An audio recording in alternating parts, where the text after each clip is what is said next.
aller dans un projet, il faut avoir l'envie, c'est un rêve de le faire, et il faut avoir le savoir-faire de le faire. N'oublions jamais ça. L'envie de le faire, le rêve de le faire, et le savoir-faire de le faire. C'est une autre manière de dire, d'une manière brute, comme ça, ne vous jetez pas dans quelque chose que vous ne savez pas. Très important. Maintenant, si quelque chose vous plaît, et vous voulez vous lancer dans cette chose-là, je le répète et j'insiste, il faut vous former pour. D'accord. اللي بغى يدير شي مشروع وبغى يتانيسي على شي حاجه ماشي يشوف شي واحد نجح في شي حاجه يتبعه. C'est très dangereux. Très dangereux. Mieux que ce mot-là, je ne pourrais pas dire plus. C'est très dangereux. Ça crée des conséquences néfastes. Donc rêver de quelque chose, il faut qu'il soit concret, réalisable, et il faut avoir le savoir-faire de le faire. Le savoir-faire, il ne faut pas vous inquiéter. Comme c'est difficile au départ, c'est facile après.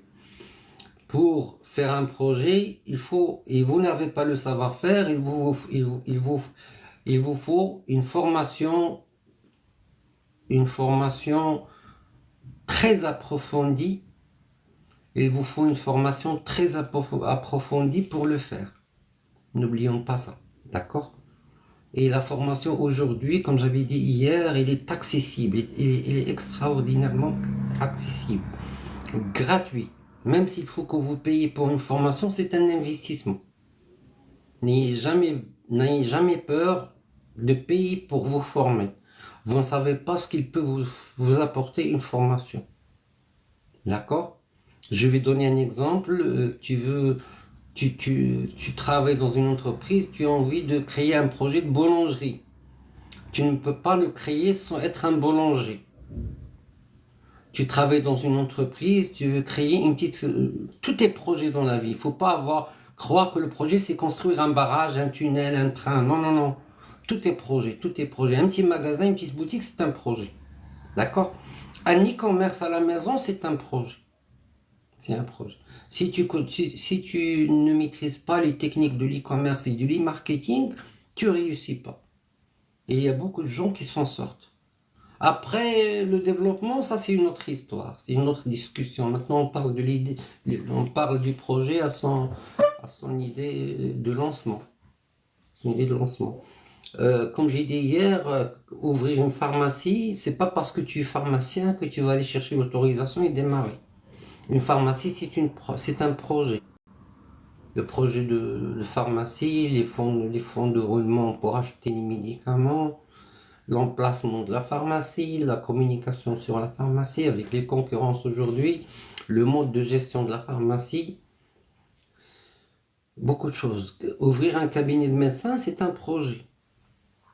Ouvrir un atelier mécanique, c'est un projet. Hier, rappelez-vous, on avait dit que hier, il y avait le mécanicien les automobiles d'hier qui l'a réparé. Aujourd'hui, est-ce qu'il est capable de réparer une voiture hybride ou électrique? Est-ce qu'il est capable? Donc je vous pose la question et je vous laisse réfléchir. Il ne peut absolument pas toucher une voiture hybride, absolument pas.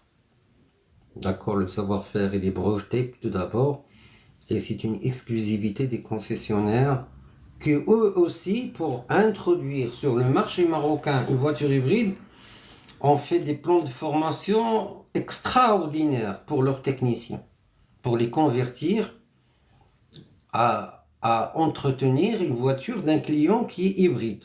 Donc si vous voyez passer dans les rues du Maroc, ou là où vous allez voir un concessionnaire qui vont lui dire les nouveaux modèles de voitures électriques ou hybrides. Mettez-vous s'il vous plaît en tête que ce concessionnaire a envoyé ses techniciens se former dans la maison mère des mois et d'autres techniciens experts et ingénieurs sont venus former les techniciens. Avec le commercialité avec la voiture hybride, il a fait des formations à ne pas finir. Il continue. Et maintenant il y a un effet accélérateur des formations. Il y a un effet accélérateur des formations. Tu es comptable dans une société, tu veux changer de logiciel de comptabilité, tu te formes pour le logiciel que tu veux installer. D'accord? Aujourd'hui, chaque année, les lois de finances diffusent les lois de finances diffusent avec des lois sur les taxes, les impôts, tous les comptables, tous les financiers bouquinent sur les nouvelles lois de finances et les lois sur les taxes et les impôts. D'accord? Et les déclarations, parce qu'ils changent. Maintenant, ils changent très rapidement. Chaque année, il y a des lois.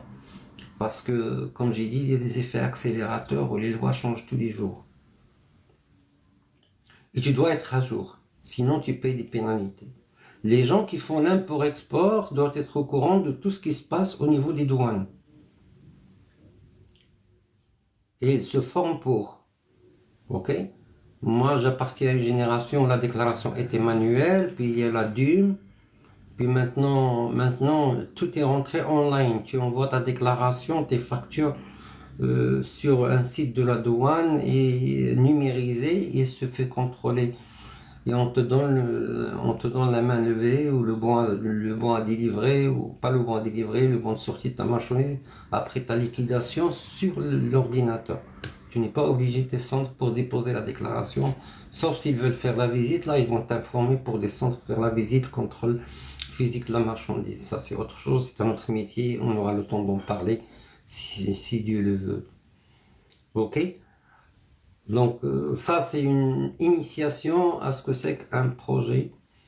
Un projet, en attendant vos questions, je publie sur la plateforme en parlant de quelque chose de concret pour vous donner une idée. Et j'invite les gens qui sont intéressés à revenir voir mes modestes publications. Moi aussi, je suis en train d'apprendre comment communiquer par les plateformes et, numériques ou par les réseaux sociaux. Moi, toute ma vie, comme j'avais dit hier, j'ai formé en présentiel.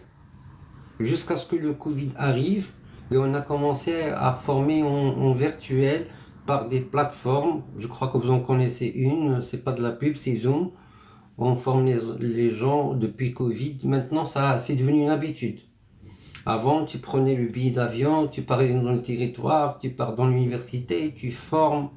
Aujourd'hui, non, tu peux former de ton bureau à la maison, ton bureau. Tu peux former des étudiants qui appartiennent à 5-6 pays en même temps. Et c'est très efficace. Très efficace. Pratiquement, ça correspond, ça peut donner jusqu'à 80-70%, moi je crois. Parce que moi je crois que le présentiel garde sa place. Mais moi je dis que pourquoi pas former à distance les gens. Puisque le savoir peut passer, les gens comprennent, et puis les réseaux sont là, et la qualité de la diffusion est irréprochable. Même ton support de formation, il est online, les gens lisent en même temps que tu formes. J'espère qu'il y aura certains parmi vous qui connaissent ou ne connaissent pas cette expérience puissent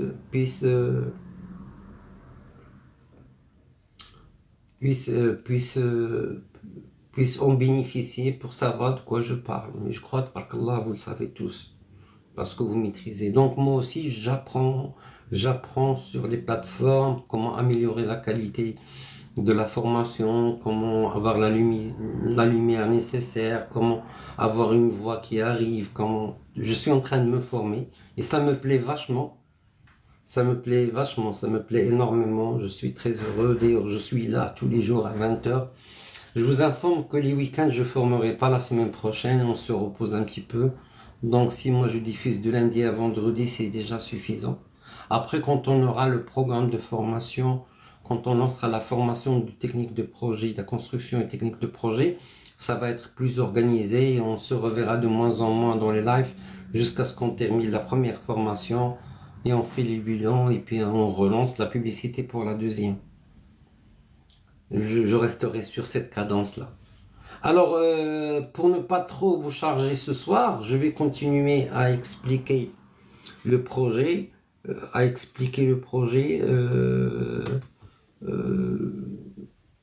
quand vous aurez décidé votre projet. Moi, je vous ai expliqué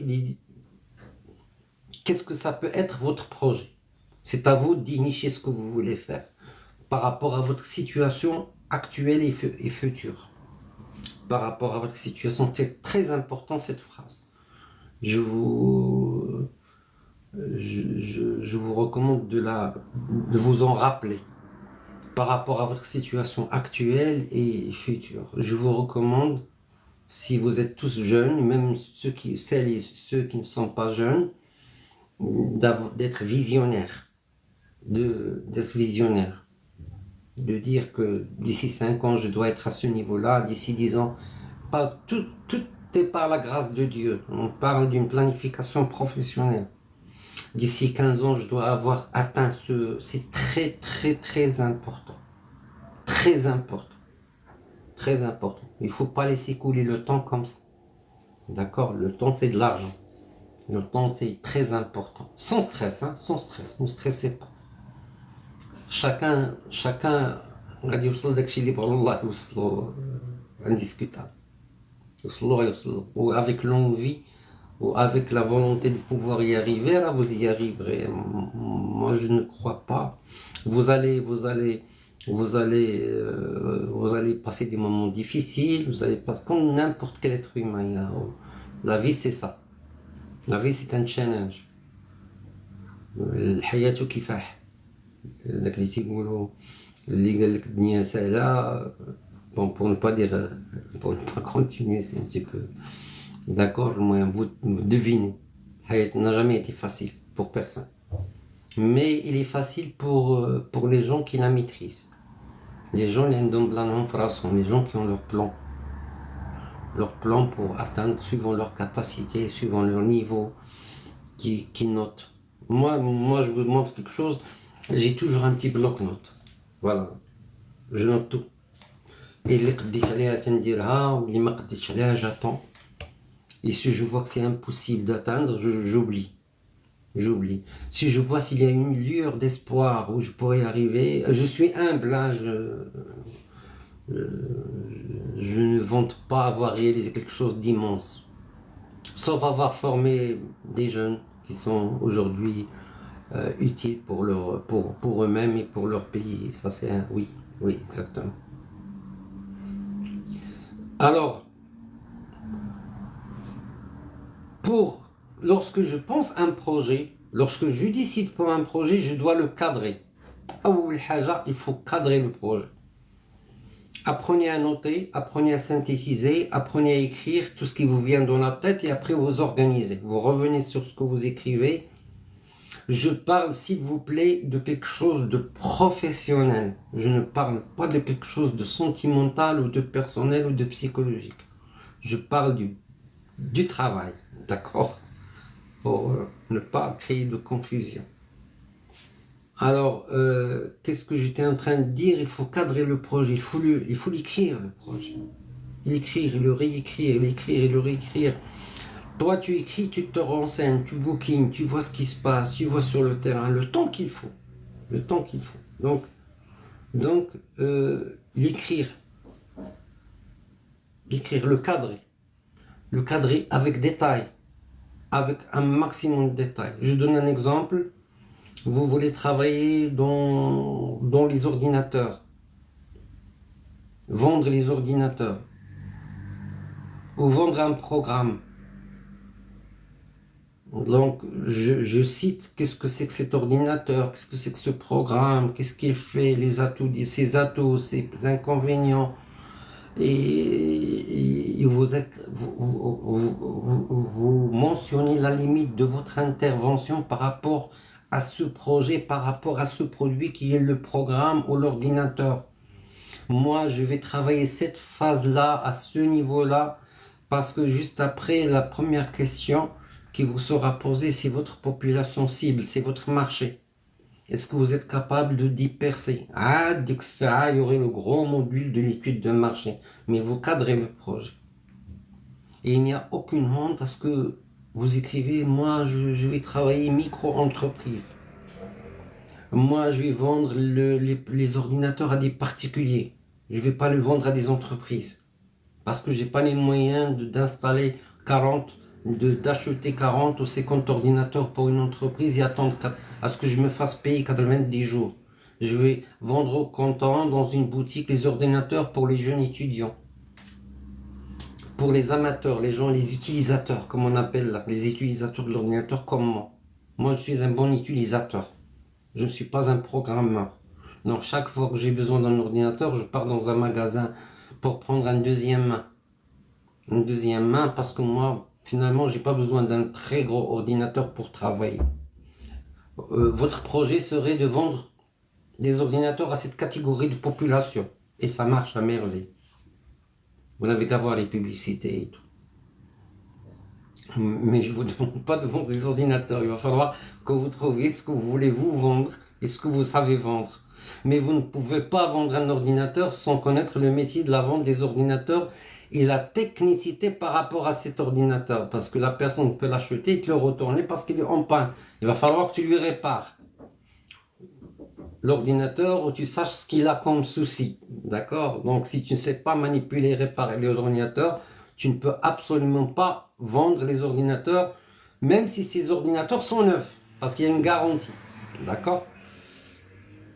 Donc cadrer le projet, le définir clair et net, où, comment, quel type d'ordinateur, dans quelle zone, dans quel quartier, quel magasin utiliser, quel fond de roulement utiliser, comme ça, vous écrivez, vous écrivez, vous écrivez, vous écrivez. D'accord? Le deuxième élément majeur, c'est de déterminer des deadlines, le livrable. Le deuxième élément, c'est les deadlines. Je vais commencer ce projet le 1er janvier 2026. Les projets, c'est une affaire de date. Les gens qui prennent des gros marchés comme les barrages, là, ils prennent les appels d'offres, ils déposent des cautions et des garanties pour rendre le projet, le prendre le 1er janvier et le livrer le 30 juin. Ne croyez pas, je crois que vous le savez, ne croyez pas que les gens qui prennent des appels d'offres, c'est comme ça, tiens, le bon de compte, ils chient. Non. Sinon, ils payent d'énormes pénalités. Énormes pénalités. D'accord?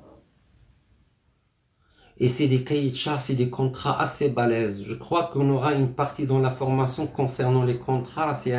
Les contrats, c'est un monde. C'est un monde, parce qu'il n'est pas question de faire un projet sans de signer des contrats. Même des petits papiers, parce qu'aujourd'hui, le monde a changé.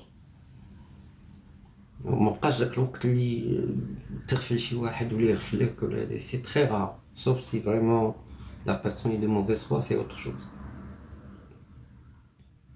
Donc le livrable, quand est-ce que vous allez démarrer et les étapes? Je dois chercher un magasin ou le louer, l'acheter, travailler sur les réseaux sociaux, vendre ça en ligne. Tout ça, c'est à étudier. Et en même temps que tu étudies, tu positionnes ton savoir-faire dans la chose. Je répète, désolé de répéter, ne faites pas quelque chose que vous ne savez pas. Vous ne faites pas quelque chose que vous ne savez pas. Un des éléments majeurs, quand tu vas chercher un travail, on te demande ton CV. C'est quoi un CV? Le CV, c'est ton cursus, c'est ton savoir-faire qui t'a poussé à croire que tu peux travailler dans ce poste. Voilà, le projet, ça peut être un électricien, ça peut être un plombier, ça peut être un mécanicien, ça peut être... Tout est projet. Tout est projet. Parce qu'on peut avoir un invité qui est mécanicien ou plombier, il va dire que non, je ne suis pas concerné. Si, tu es concerné. Et le métier de la plomberie, elle change. Comment va changer? Aujourd'hui, on t'appelle pour venir intervenir. Il se peut que demain, on te demande une garantie avant d'intervenir dans un marché, dans une maison. Il est facile pour toi de réparer un robinet, mais demain, tu voudrais installer la plomberie d'un immeuble. Est-ce que tu as les éléments? Surtout maintenant, des jeunes, les plombiers, tous les plombiers sortent de l'office de formation. Quand le plombier, maintenant, non.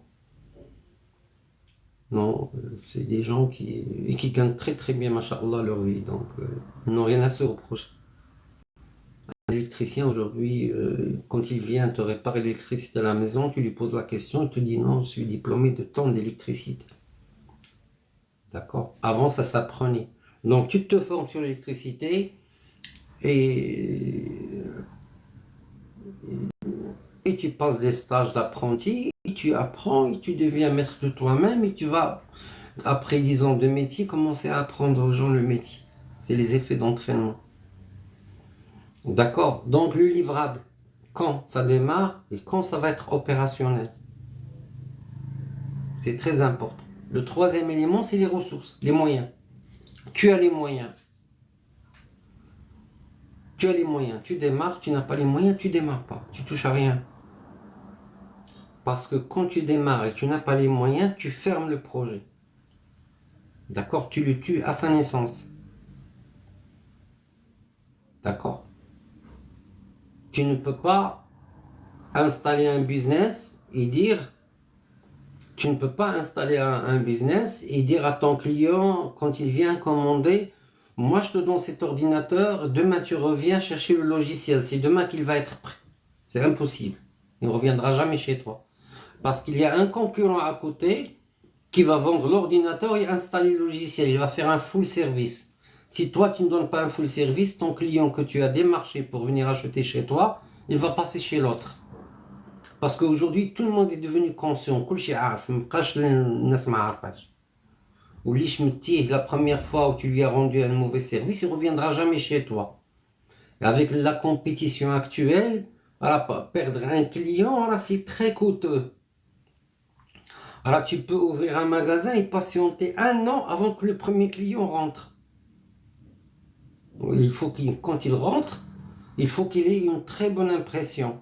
Donc tu peux être très fort, mais si tu ne connais pas le commercial, alors tu rateras ton projet. Donc d'où la formation. D'où la formation. D'accord? Donc je reviens, quand moi je cadre le projet, je fais la prévision du livrable, quand il va démarrer le projet, quand il va devenir opérationnel, quelles sont mes ressources? Quelles sont mes ressources? Alors les ressources, c'est tout un métier. C'est tout un métier. Donc si c'est micro-entreprise, c'est très facile. Et bien qu'aujourd'hui, rien n'est facile. C'est pour cela qu'il faut être organisé. D'accord?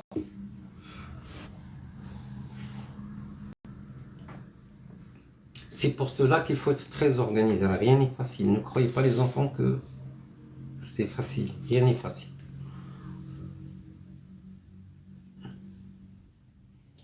Donc, une fois prédéfinies les ressources, ou les ressources, ils feront l'objet d'une formation détaillée. Les ressources, parce qu'il y a des charges cachées, des charges déclarées, les fonds de roulement, les survies. D'accord? Les gens qui sont salariés et veulent monter leur projet, alors c'est tout à fait légal. Je l'avais dit hier. Le sens du salarié, c'est qu'un jour il fasse son projet.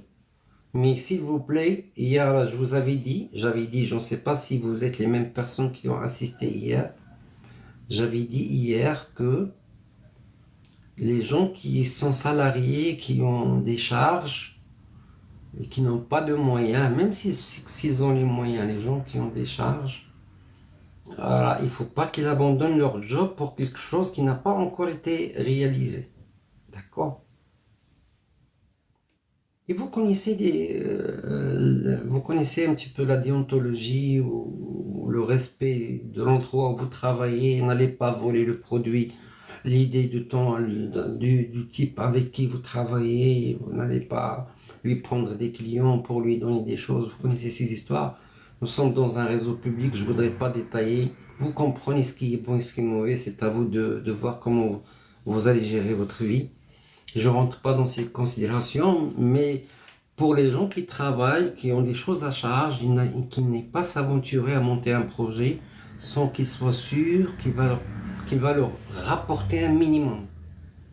Peut-être qu'il va leur rapporter 50% de ce qu'ils gagnent aujourd'hui. C'est déjà pas mal. Mais qu'ils n'arrêtent pas de travailler pour aller lancer quelque chose qu'ils ne savent pas s'il va réussir. C'est pour cela qu'on va passer au dernier point. D'accord, dans le cadrage du projet, c'est mesurer les facteurs de risque. D'accord? Comme moi, j'aurais fait les éléments que j'ai cités, je vais analyser si ça ne marche pas, qu'est-ce qui se passera? quel est le pourcentage pour que ça marche ou ça marche pas. Et si ça marche pas, qu'est-ce qui se passera pour moi? Si j'ai un problème, qu'est-ce que je dois faire? Donc tu vas cascader les risques. Plus tu cascades les risques, plus tu remontes pour recadrer le projet. C'est très agréable à faire. Plus tu vois les risques. الخطر ديال المشروع ما حدك تشوف الخطر ديال المشروع وانت ترجع pour le réviser encore, réviser,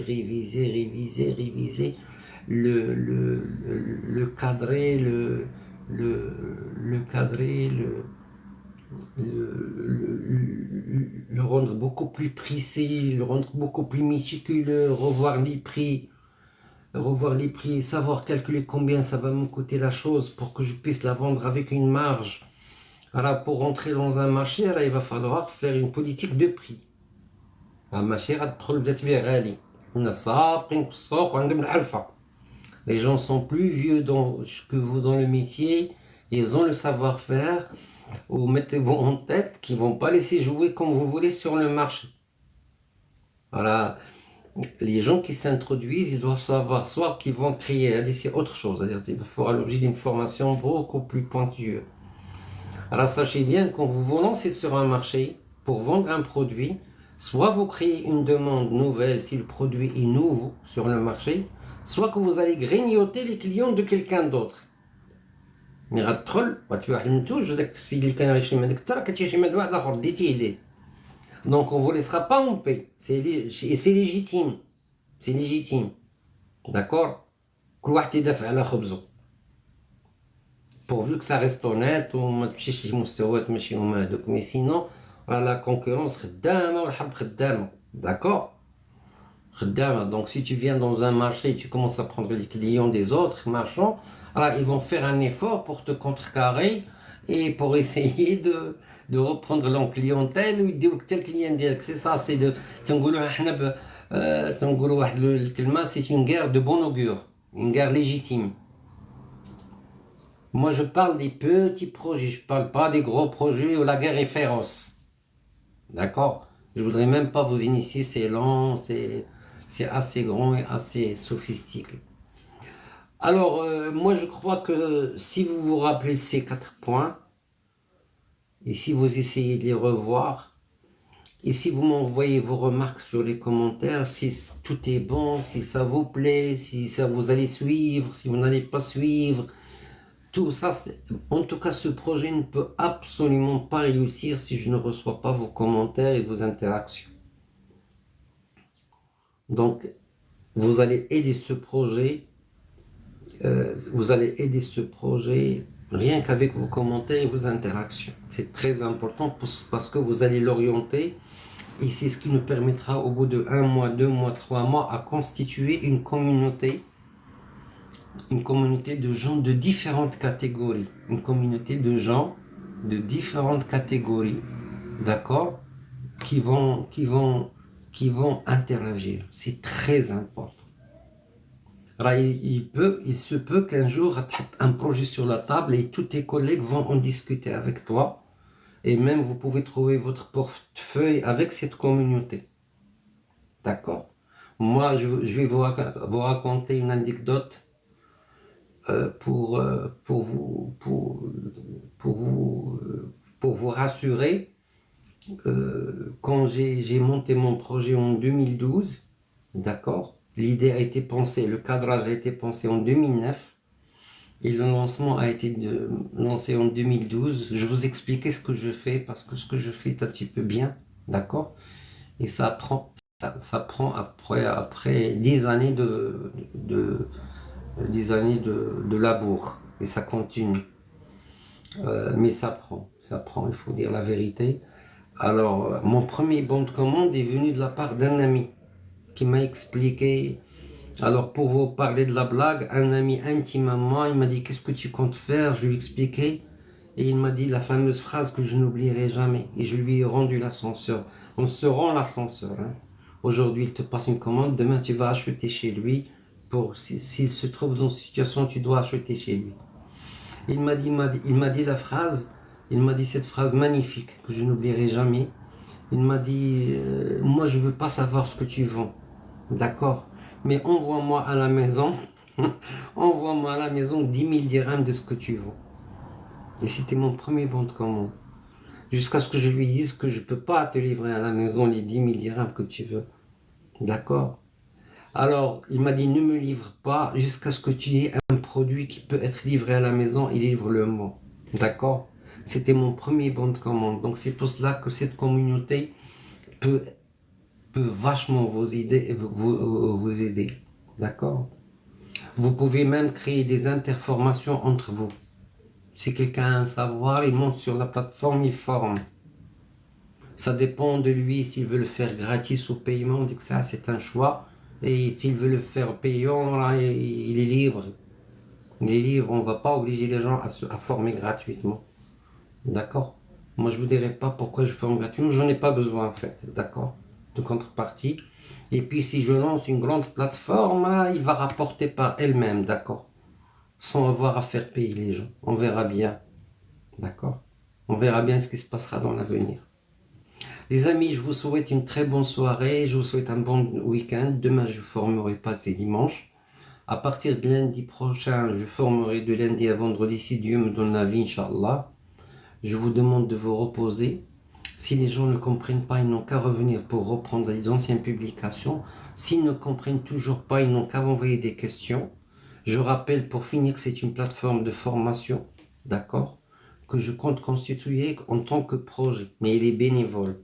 On verra bien quand un jour il sera payante, mais vous n'allez jamais payer. On verra s'il fera de la publicité pour être payé, on verra, parce qu'il aura besoin de ressources, d'accord, pour se développer, de matériel. Les amis, je vous souhaite une bonne soirée et à demain, Inch'Allah.